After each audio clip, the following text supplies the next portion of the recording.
It is a good place because it shows you where the sin is.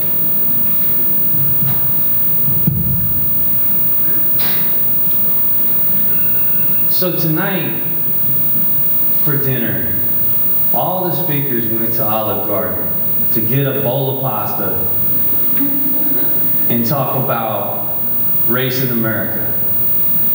Now, Professor Karen McKinney drove me over to the Olive Garden, and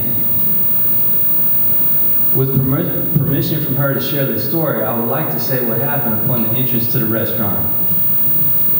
We get out of the car, and we're walking together, a white man and a black woman, and this big, overweight, old white man approaches us from behind and addresses Professor McKinney with the following question. Have you ever heard of a Turner signal? And so she began to engage him and ask him questions, and he claimed she had not used her turn signal to go into the restaurant, and this whole experience to me was very traumatic because this was a microaggression. This is what Professor Christina Cleveland calls a microaggression, where a powerless old white man comes up to a black woman to tell her that she doesn't know how to drive, that he's the expert, and he will let her know exactly what the law is, and in fact enforce it. Then he proceeds to blow right by us and go into the restaurant, more or less slamming the door in our faces. And that's the second microaggression.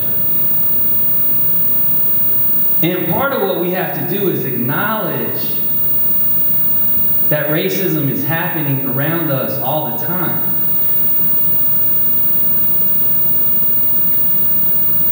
And go deeper into the guilt and grief in our hearts. I shared about my Uncle Robbie's suicide because at a young age I had to deal with grief. But I have another grief that when I was doing research for Jesus and Justice, I was studying the history of slavery in our country. And I was talking to all my family, and I asked Uncle Philip in Orange County, Virginia, did we ever own slaves? Did our family own slaves? And he said yes. And I about blew a gasket. Because here I am in my 30s, finding out that my family had lied to me for 3 decades. And it took a research project for me to discover the truth. Do I feel guilty as the son of Samuel Herzl, a German,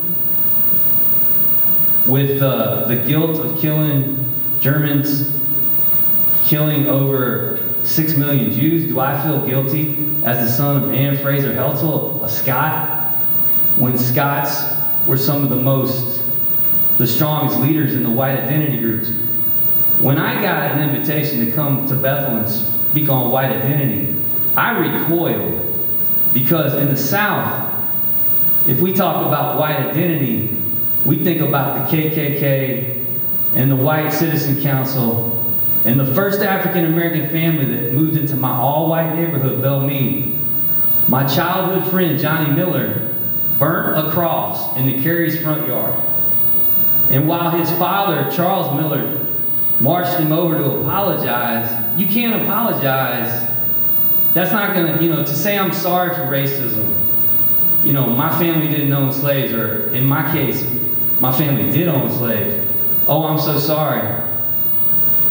And then the African American friend is supposed to say, oh, I accept your apology, and do the work of helping you to grieve and absolving you of your sin.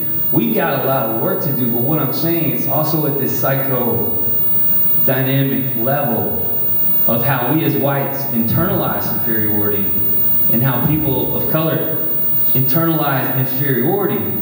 So we as whites need to humble ourselves and listen and support and really work toward deep solidarity for love, justice, and God's shalom.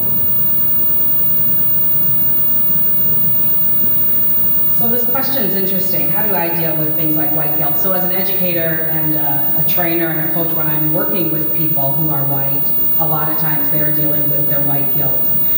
And so there's a number of, it can be really interesting because I do think people, your emotions are your emotions, and I do think you have to deal with them, and they're brought up for a reason. And I think God helps us to move through things. We have to kind of acknowledge, what does this mean? But I also think there's something really powerful for people, and even for me as a woman of color who's working with people who are sometimes working through white guilt, to get through it in a sense where you can kind of approach it and acknowledge the power that you have and work from that place to know that you have power, and how do I help other people kind of get to that place of power. The other way about this thing of dealing with